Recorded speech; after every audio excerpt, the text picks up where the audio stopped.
Hello everyone, कैसे हैं आप सभी। मैं मोनिका सिंह आपको स्वागत करती हूँ मेरे YouTube channel law updates with Monika में। तो हम लोग कर रहे थे बीएसए का सेकंड चैप्टर में हम लोग 32 सेक्शन तक कर चुके हैं। ये 50 सेक्शन है, इसमें 32 तक हमने कर लिया है कंप्लीट। ठीक है, तो आज का हमारा टॉपिक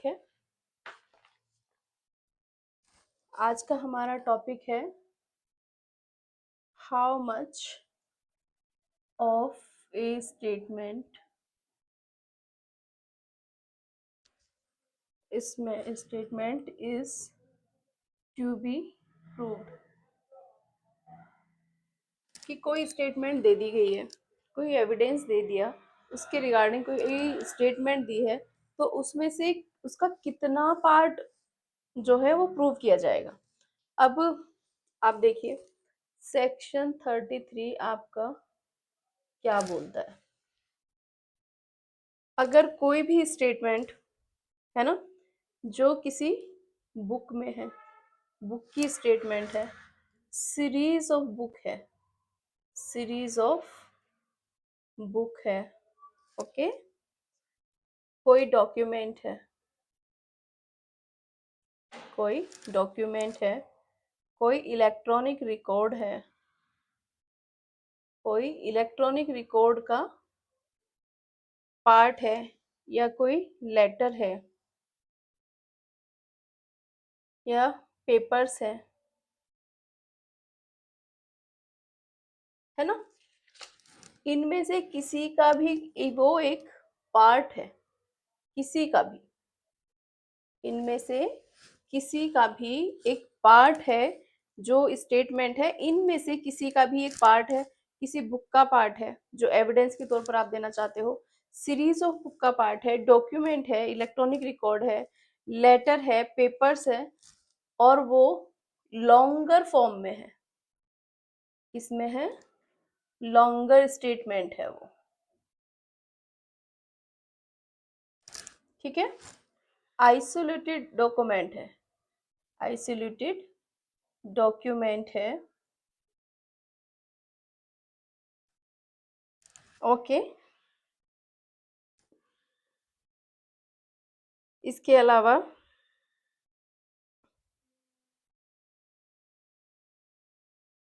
तो ये क्या कहता है, when any statement of which evidence is given form part of a longer statement और ऑफ ए कन्वर्सेशन, किसी कन्वर्सेशन का जो पार्ट है वो एक लॉन्गर एविडेंस वो है, या फिर कोई आइसोलेटेड डॉक्यूमेंट है, या कोई डॉक्यूमेंट है ना, ठीक है, या कोई इलेक्ट्रॉनिक कुछ, सपोज इनका एक पार्ट है जो लॉन्गर स्टेटमेंट है। ठीक है, अब लॉन्गर स्टेटमेंट को you can not be proved in court, longer statement है, you can not prove it court statement को। अब कोर्ट बोलती है इतनी बड़ी आप बुक लेकर आ गए, या इतना सारा आपका स्टेटमेंट है जिसमें से कुछ स्टेटमेंट तो वेस्ट है ना, इतनी सारी कथा सुनाने की तो जरूरत है ही नहीं। आप इतनी सारी कथा यदि कोर्ट को सुनाएंगे तो क्या कोर्ट को कुछ समझ आएगा? क्या कोर्ट के पास इतना सारा टाइम है कि वो आपकी कथा सुनने के लिए 1-2 घंटे आपकी कथा ही सुनता रहे, है ना? तो आपका जो भी स्टेटमेंट है, द क्वेश्चन इज कि उसका कितना पार्ट प्रूव किया जाना है। सपोज ये आपकी स्टेटमेंट है, एक बुक का ये पार्ट है, या किसी भी आपके एविडेंस किसी भी फॉर्म में हो सकता है, वो उसका ये पार्ट है, तो उतना ही पार्ट, सपोज ये पार्ट रेलेवेंट है, ठीक है, रेलेवेंट है, प्लस कोर्ट को ऐसा लगता है कि इस पार्ट से जो एविडेंस है, जो आपका इश्यू है, वो प्रूव होता है ना। कोर्ट को ये ही पार्ट आपकी पूरी लॉन्गर स्टेटमेंट में से ये ही पार्ट रेलेवेंट लगता है, और कोर्ट को ऐसा लगता है कि इससे प्रूव हो जाएगा, कोर्ट पूरी तरह से इसी पार्ट से सेटिस्फाइड है कि ये इनफ है, इसके बाद हमें कुछ नहीं चाहिए और ना ही इस सब की जरूरत है, तो ये ही पार्ट प्रूव किया जाएगा। कि आप इसी पार्ट को प्रूव कर दो, बस ये फालतू की हमें गाथा मत सुनाओ। ठीक है। कई बार ऐसा होता है ना, कोई केस आया कोर्ट में और उसकी पूरी जो जो टॉपिक था वो ये था, ए ने बी का मर्डर कर दिया। तो बजाय ये प्रूव करने के कि ए ने बी का मर्डर कर दिया, है ना, ठीक, पूरी राम कथा सुनाई जाती है कि ए उसके घर गया, ये हुआ, इन दोनों की दोस्ती थी, इनके घर वालों की भी दोस्ती थी, ये कभी आते जाते थे, साथ में खाना वाना खाते थे, उठते बैठते थे, घूमने जाते थे। तो इन सब से कोर्ट का कोई खासा लेना देना है नहीं। कोर्ट ये बोलता है कि हाँ ये हो सकता है, ये रिलेवेंट चीजें हैं, लेकिन है ना, आपका इश्यू क्या है, इसने इसका मर्डर किया है ना, तो आप इससे रेलेवेंट एविडेंस दो, इससे रेलेवेंट ही हमें स्टेटमेंट चाहिए। ठीक है, सिर्फ इतने ही पार्ट को हमें प्रूव करना है, हमें ये इन सब चीजों से कोई मतलब नहीं है। ठीक है, तो कोर्ट सिर्फ वो ही पार्ट को लेगा जो वो, जितने पार्ट से वो सेटिस्फाई है कि हाँ इतने पार्ट से हम सेटिस्फाई हैं और ये ही पार्ट प्रूव किया जाना चाहिए, इससे ज्यादा हमें नहीं चाहिए। ठीक है, और कोर्ट को लगता है कि उस परिस्थिति में वो सब हुआ होगा, है ना, तो उस परिस्थिति से रिलेटेड जितना पार्ट होगा उतना ही कोर्ट को चाहिए। ठीक है, ये था सेक्शन 33। अब हमारा अगला टॉपिक है कि जजमेंट्स, जो हमारे जजमेंट्स होते हैं ना, judgments of court are relevant. जो कोर्ट के जजमेंट होते हैं ना, वो रेलेवेंट होते हैं। द क्वेश्चन इज व्हेन, कब कब रेलेवेंट होते हैं। देखिए, आपको भी पता है, आप लॉ स्टूडेंट है, जो भी हमारे प्रीवियस जजमेंट होते हैं, कितनी बार हमारे जो लेटेस्ट जो हमारे केसेस चल रहे होते हैं, उनको डिटरमाइन करने के लिए जरूरत होती है उनके रेफरेंस की, है ना। सेक्शन क्या बोलता है, 34 बोलता है, बुक अपनी साथ में रखें पढ़ते समय, ताकि आपको भी किसी तरह की कंफ्यूजन ना हो, कोई भी पॉइंट छूटे ना। Previous judgments relevant to bar a second suit और ट्रायल। देखो, वो कहता है प्रीवियस यदि किसी चीज में जजमेंट आ चुका है, किसी इश्यू पे जजमेंट आ चुका है, तो उसी इश्यू को दोबारा सूट करने के लिए और दोबारा उसको ट्रायल में लाने के लिए कोर्ट उसको बार करती है, ये जजमेंट उसको बार करता है। अब देखो कैसे, सपोज ये ए है, ये बी है, ठीक है, ए केस लाता है बी पर कि ये बी, नहीं सॉरी, बी केस लाता है ए पे कि ये एक रोड है, इस पर मुझे ये जाने नहीं देता, या ए इसको सू करता है कि मैं इस रोड पे इसको जाने नहीं दूंगा। ठीक है, ये एक रोड है, ये इस पे सू लाता है इसके लिए। अब ये रोड है पब्लिक रोड, इस पर पब्लिक राइट है। ठीक है, इस रोड पर क्या है, पब्लिक राइट है, कोई भी आ जा सकता है, इस पर किसी तरह का बाउंडेशन नहीं है, लेकिन ए फिर भी लोगों को मना करता है इस रोड पे जाने के लिए। अब ए ने बी को सू किया, ठीक है, कि बी इस पे से जा रहा है, भैया मैं जाने नहीं दूंगा, ये तो मेरी रोड है। ठीक, अब जजमेंट आता है बी के फेवर में कि ये रोड पब्लिक रोड है, पब्लिक रोड है, यहाँ से कोई भी आ जा सकता है। ठीक है, यहाँ से कोई भी आ जा सकता है, कोई भी जजमेंट, डिक्री या फिर कोई भी ऑर्डर, है ना, कोई भी जजमेंट, डिक्री या ऑर्डर जो प्रीवियसली इशू किया गया है, डिटरमाइन किया गया है। ठीक है, अब क्या होता है कि ए फिर सी पे भी उसी चीज के लिए सूल आता है, कि इस रोड पे मैं इसको जाने नहीं दूंगा, है ना। तो कोर्ट बोलती है ना भाई कि आपको पहले ही बताया ना, ये तो पब्लिक रोड है, आप बार बार क्यों मना करते हो लोगों को आने जाने से। आप बार बार इस पे मना नहीं कर सकते क्योंकि ये पब्लिक रोड है। और आप जो इस पे सू ला रहे हैं ना, आप ये सू भी नहीं ला सकते। आप क्यों कोर्ट का टाइम वेस्ट कर रहे हो? You are wasting time of court,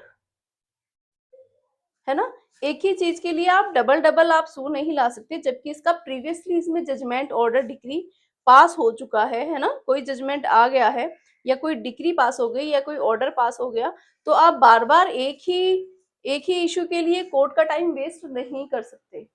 आपने पढ़ा होगा ना, जो जुडिशरी की तैयारी कर रहे हैं उन्होंने तो पढ़ रखा है ना, रेस जुडिकाटा क्या होता है। रेस जुडिकाटा में ये वही है ना, ये बार करता है ना हमें सेकंड सूट को, कि जिस पे पहले से ही ऑर्डर डिग्री जजमेंट पास हो गया है उसको आप बार बार कोर्ट में क्यों लाते हैं, क्यों आप कोर्ट का टाइम वेस्ट कर रहे हैं, है ना। तो previous judgment relevant to bar a second suit और ट्रायल। 34 आपका यही बोलता है कि आपका जो प्रीवियस जजमेंट है वो बार लगाता है सेकंड सूट पे और ट्रायल पे। ठीक है, जजमेंट कहाँ कहाँ रेलेवेंट होते हैं हम वो चीज देख रहे हैं। ठीक, अब हमारा सेक्शन 35 क्या बोलता है। सेक्शन 35 बोलता है, थोड़ा सा लेंदी है ये सेक्शन लेकिन अच्छा है। Relevancy of certain judgements in probate ETC jurisdiction। अब थोड़ा सा ना ये आप इसको सेक्शन को देखो, थोड़ा सा ये सेक्शन आप इसको डिटेल में पढ़ेंगे, ये सेक्शन थोड़ा इनकम्प्लीट है। इनकम्प्लीट कहाँ से है, ये देखो, ये प्रोबेट प्लस ETC। ETC का मतलब क्या होता है, अभी और भी है इसमें कुछ, सिर्फ प्रोबेट ही नहीं है ना।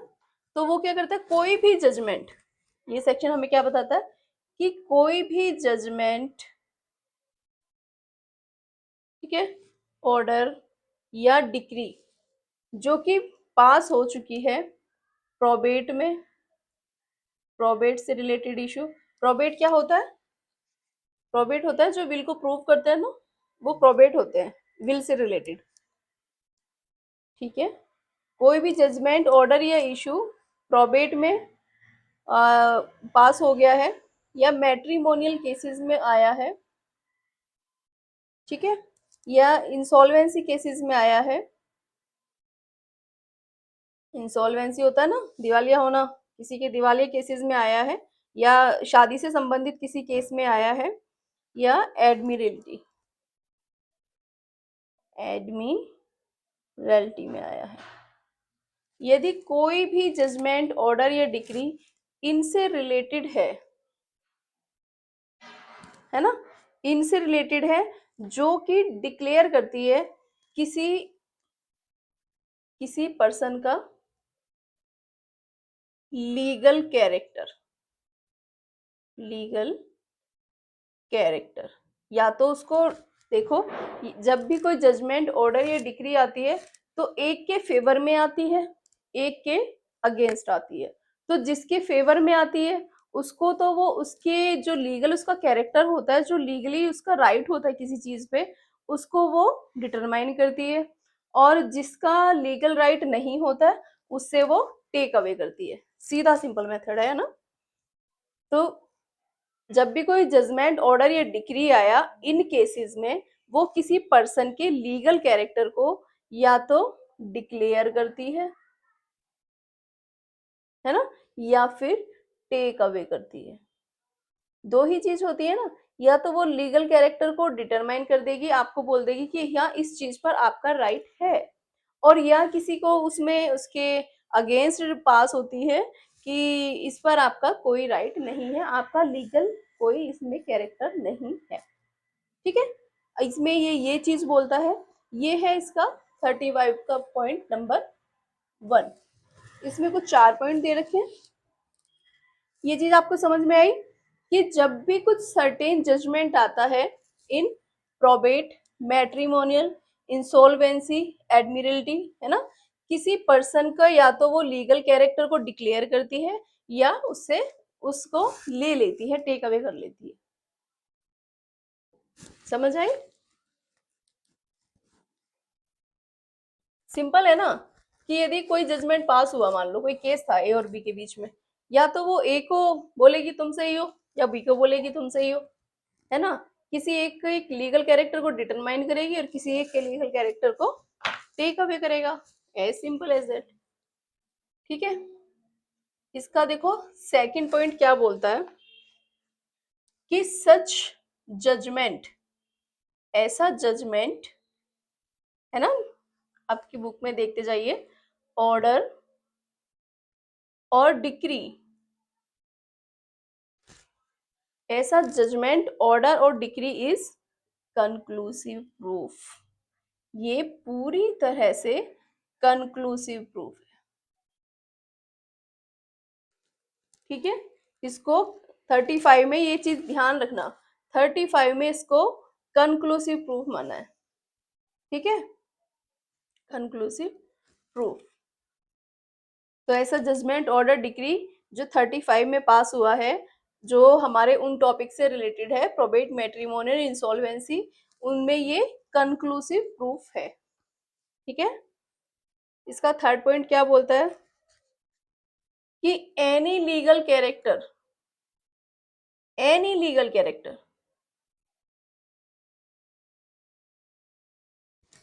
ठीक है, एनी लीगल कैरेक्टर जो कि वो पर्सन, सामने वाला पर्सन, है ना, जो वो पर्सन अक्रू करता है, उसको कब से एक्रू माना जाएगा, है ना। आप ये चीज ध्यान रखना, कोई भी चीज अगर वो कोर्ट में आ जाती है ना, और आपके लीगल कैरेक्टर को कोर्ट डिक्लेयर करती है, तो वो कब से डिक्लेयर मानी जाएगी, जब से, at the point, at the point या at that time, at that point आप कह सकते हैं, जब से वो जजमेंट, ऑर्डर या वो डिक्री ऑपरेशन में आ जाती है ना। जब से वो judgment, order, decree came into operation, है ना, तब से आपका वो legal character, any legal character, वो आपका एक्रू हुआ माना जाता है। कि आपको ये अधिकार तब मिला था जब आपको आपके फेवर में ये जजमेंट या ऑर्डर, ये डिक्री पास हुई थी, है ना। जैसे मान लो ए या बी दोनों, ये इस पे सूल आता है, ये है ना, ये बोलता है कि ये जो लैंड है ना, ये इसकी नहीं है, ये मेरी है। ठीक है। अब कोर्ट सारे एविडेंस देखती है, सब स्टेटमेंट, सब फैक्ट चेक करती है, उसके बाद कोर्ट इसके फेवर में डिक्री पास कर देती है। ठीक है। अब इसके फेवर में डिक्री आ गई, तो अब क्या, इसका जो ये लीगल कैरेक्टर है ना, लीगल कैरेक्टर, कोर्ट बोलती है हाँ ये तो प्रॉपर्टी ए की ही है, दिस प्रॉपर्टी बिलोंग्स टू ए, है ना। तो ये इसका लीगल कैरेक्टर तब वो माना जाएगा, तब वो डिटरमाइन होगा जब ऐसी डिक्री इसके फेवर में पास हो गई है और वो ऑपरेशन में आ गई है। when this degree will come into operation, तब से बी को मानना ही पड़ेगा कि इस प्रॉपर्टी पर बी का कोई राइट नहीं है ना, इस प्रॉपर्टी पर ए का ही राइट है। समझ में आई आपको कि कोई भी लीगल कैरेक्टर वो तभी एक्रू कर सकता है जब ऐसा जजमेंट, डिग्री, ऑर्डर जब वो उनके फेवर में आता है, या सॉरी ऑपरेशन में आता है। फेवर में तो आएगा ही ऑफ कोर्स, जब वो ऑपरेशन में आता है। ठीक है। अब इसका थर्ड पॉइंट क्या बोलता है, वही बोलता है जो मैं इतनी देर से समझा रही हूँ आपको। ठीक है। इसके थर्ड और फोर्थ पॉइंट में यही है कि या तो वो किसी के लीगल कैरेक्टर को, किसी का जो लीगल कैरेक्टर होता है मैं राइटिंग, एनी पर्सन, किसी भी पर्सन का लीगल कैरेक्टर, लीगल कैरेक्टर, है ना, या तो कोर्ट डिक्लेयर करती है, या फिर उससे टेक अवे करती है। दो ही सिचुएशन आती हैं, ठीक है। या तो कोर्ट ने डिक्लेयर कर दिया उसका लीगल कैरेक्टर, या टेक अवे किया है। और वो कब से माना जाएगा? जब से वो जजमेंट, वो ऑर्डर या वो decree come into operation, come into operation, जब से वो ऑपरेशन में आएंगे, ठीक है। यही होता है ना, सिंपल तो है, सिंपल चीज है, इसमें कुछ भी कंफ्यूजन की कोई बात नहीं है। कि वो तभी हमें पता चलेगा ना, मान लो आपके और हमारे बीच में कोई झगड़ा हो जाता है, ठीक है। अब मान लो आप क्लेम करते हो ये बोर्ड मेरा है, अब मैं बोलती हूँ ये तो बोर्ड मेरा है ना। मैं कोर्ट को एविडेंस दिखाती हूँ, मैं कुछ प्रूफ, कुछ वीडियो दिखाती हूँ, देखो मैं तो बहुत दिन से इस पे वीडियो बना रही हूँ, है ना। तो कोर्ट क्या बोलता है? नहीं, ये बोर्ड है ना, ये तो मोनिका का है। तो ये जो डिक्री पास हुई है ना, हालांकि ये मेरा था, लेकिन इसमें लीगल जो कैरेक्टर है ना, वो मेरा तब से एक्रू होगा जब से वो जजमेंट, डिक्री, ऑर्डर मेरे फेवर में पास हुआ है या वो ऑपरेशन में आया है, ठीक है। तो ये था हमारा सेक्शन 35। आगे बढ़ते हैं। सेक्शन 36। 36 क्या बोलता है? 36 बोलता है relevancy and effect of judgment, order, decree, ठीक है, अदर देन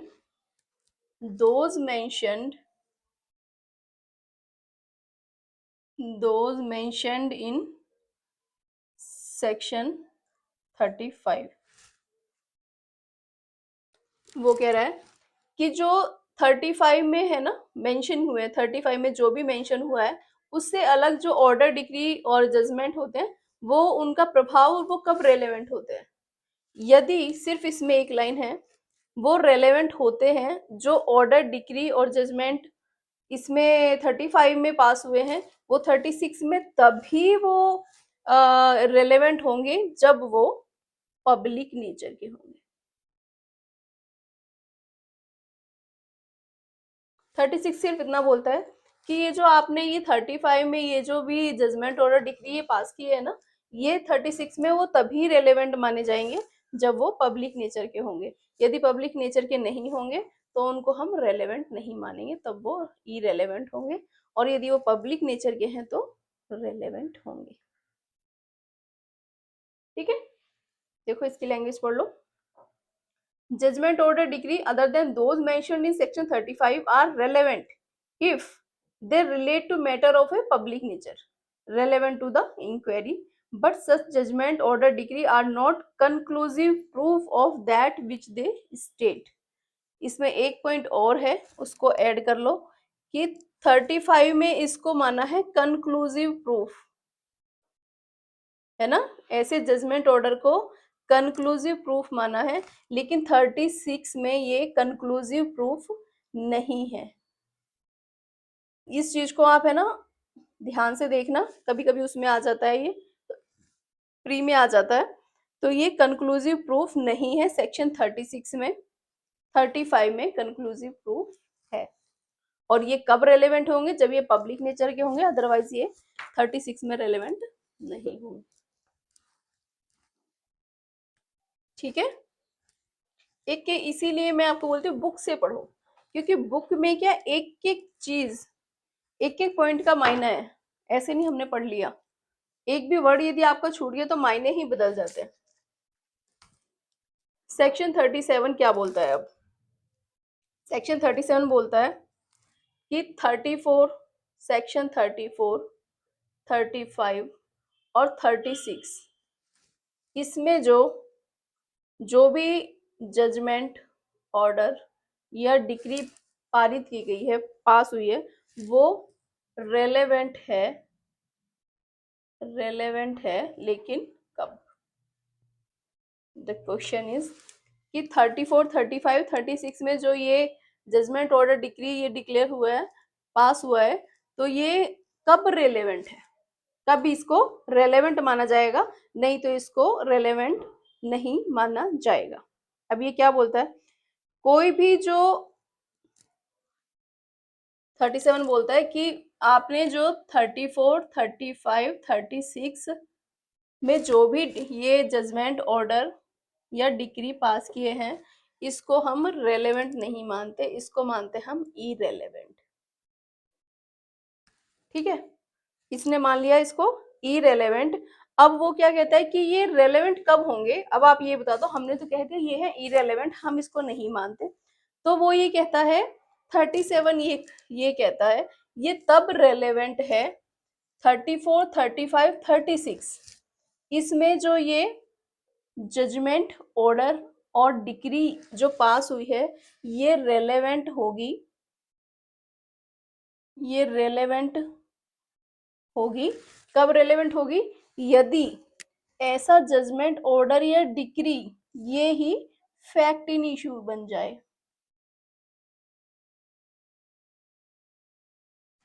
ठीक है, जब ये ही आपके विवाद में आ जाए, ये ही फैक्ट इन इशू बन जाए ऐसा जजमेंट ऑर्डर या डिक्री, तब वो उसमें रेलेवेंट होता है। जो उसकी स्टेटमेंट है ना, तब वो रेलेवेंट होगी ना।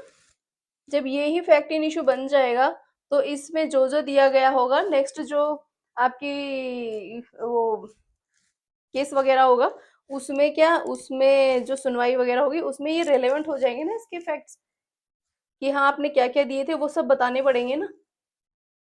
समझ रहे हो आप। ठीक है, ये 37 क्या बोलता है कि 34, 35, 36 में जो जजमेंट ऑर्डर या डिक्री इसको हम इरेलेवेंट मानते हैं, लेकिन आप बताओ कब ये रेलेवेंट होगा। तो ये रेलेवेंट तब होगा जब ऐसा जजमेंट ऑर्डर या डिक्री ये ही फैक्ट इन इशू बन जाए, तब वो रेलेवेंट होगा। ठीक है, या फिर ये हो गया इसका एक पॉइंट, या फिर इसके इसी बीएसए के बोलता है सेकंड पॉइंट में बीएसए के किसी भी और सेक्शन में, है ना, कोई ऐसा प्रोविजन दिया गया है, कोई ऐसा प्रोविजन दिया गया है जिसमें ये रेलेवेंट हो, इनको रेलेवेंट कहा गया है, तब ये रेलेवेंट माने जाएंगे। ठीक है, इसके दो पॉइंट है 37 में ये, और पॉइंट नंबर 1 ये है कि इसको हम तब मानेंगे जब ये खुद ही फैक्ट इन इशू है। सेकंड, हम इसको तब रेलेवेंट मानेंगे जब बीएसए के किसी भी सेक्शन में ऐसा कोई प्रोविजन दिया गया है कि ये रेलेवेंट है। ठीक है, अब मैं इसको आपको इसका एक एग्जांपल समझा देती हूँ, क्योंकि ये थोड़ा सा टेक्निकल आपके लिए हो गया है ना। अब सिंपल ए है, ये बी है ना। ए बी हमारे बहुत चलते हैं, आपको भी पता है। तो ए बी पर सू करता है कि बी ने मेरी काऊ चुरा ली। ठीक है, काऊ थी ए की, अब बी ने उसको चुरा लिया। ए इसको सू करता है, कोर्ट में ये प्रूव होता है, कोर्ट में ये प्रूव होता है, और बी के फेवर में कोई डिक्री पास होती है, और ए के फेवर में, और बी को गिल्टी मानती है कोर्ट। कोर्ट इसको गिल्टी मानती है कि हाँ भाई तुमने चुराई थी, तुम दोषी हो, ऐसे में ठीक है ये डिक्री पास हो जाती है। अब बी ने क्या किया था, जब ये डिक्री पास हुई थी, ध्यान से सुनना, जब ये डिक्री पास हुई थी उससे पहले, before any judgment order decree issue, ठीक है, इशू हुई उससे पहले ही बी ने वो काउ सी को सेल कर दी थी।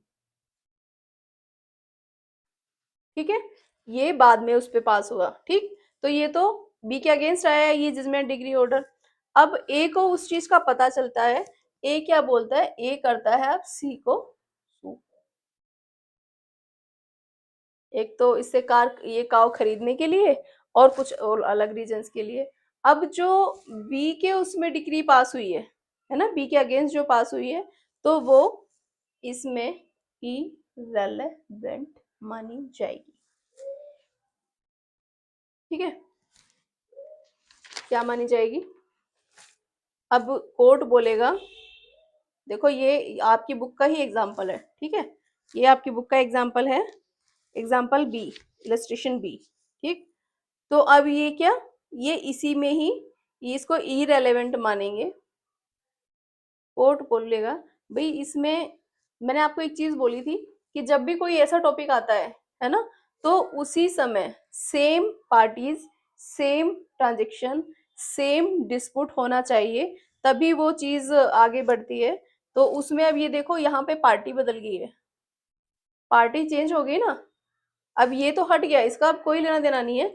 अब इसने डायरेक्ट इसको सू किया है, तो यहाँ पे जो ये जजमेंट ऑर्डर डिक्री जो आया है ये इरेलेवेंट है और ये फैक्टिन इशू है, तो अब इसको क्या इसमें इरेलेवेंट माना जाएगा, ये इसमें रेलेवेंट नहीं है। मैंने बताया ना आपको कि वो जब ऐसा जजमेंट ऑर्डर डिक्री ही उसमें आ जाए, इसमें आ जाए,